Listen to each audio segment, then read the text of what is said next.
Starkville.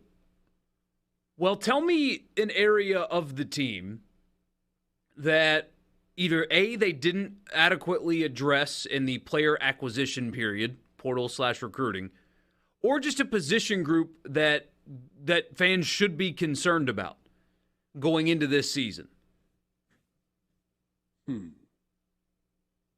I think my answer for Ole Miss might surprise you. Okay. Well, give it to us. Running back. Here's why I say that. You're right. You're correct. Because last year, Quinshon Judkins led the SEC in rushing, and his backup's now in the NFL and ran for 900 yards. It's a room of 3 scholarship players right now already. One is a true freshman, and true freshmen come in and are great, and sometimes it takes them a little bit. And his backup, albeit good at his previous stop, was at SMU previously, got hurt and didn't give you much last year. And that is a position that leads to injuries often. I'm not talking about like season ending or anything, but remember what Kiffin said at the end of the Alabama game, why they didn't give him the football? Because he was so banged up and gassed they couldn't. And that was with Zach Evans, who got hurt earlier in the game, but that was with Zach Evans. So that running back room with a turned ankle missing a couple weeks suddenly is very inexperienced and unproven.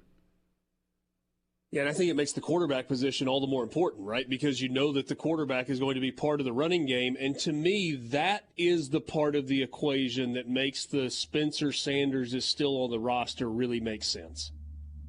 Now, maybe it doesn't make sense for Spencer Sanders himself because he may want to play every down or feel like he needs to play every down.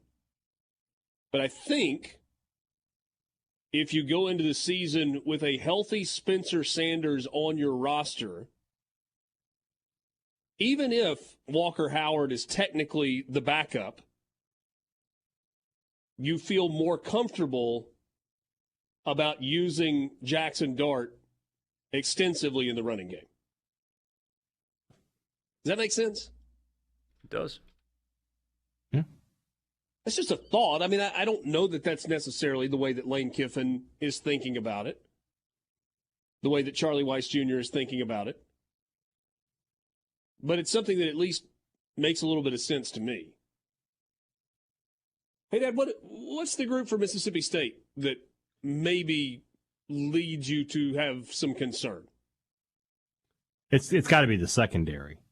Even though the last 2 years they have really hit the portal hard back there, none of those guys are proven. Not a single one of them. And I would have, I like Kamari Rogers. I think potentially could be really, really good for Mississippi State, but I would have liked to have seen them go out and get a more proven cornerback if there was one. And I mean, I'm not saying that there was, but I would have liked to see maybe another guy there at that position. And then in the secondary, I mean, I like Jacoby Albert. I think he's going to be he'll probably end up being a starter and giving State a lot of what Jackie Matthews gave them a season ago. But those guys, and then, from last year, Hunter Washington and Jordan Moran and Marcus Banks, they haven't played a lot of snaps. So, for a defense that has so much experience in the front end at the defensive line and definitely at the linebacker with Watson and Johnson back, they don't have a whole lot going there in the secondary in terms of experience.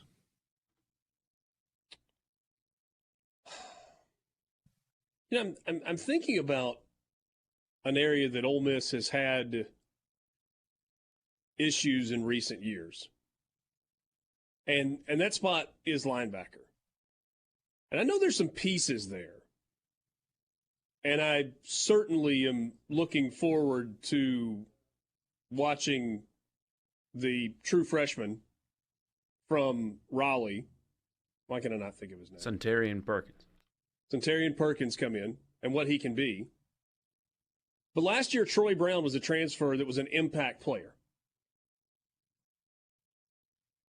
Austin Keys, some experience there. Is Austin Keys back? No, he's at Auburn.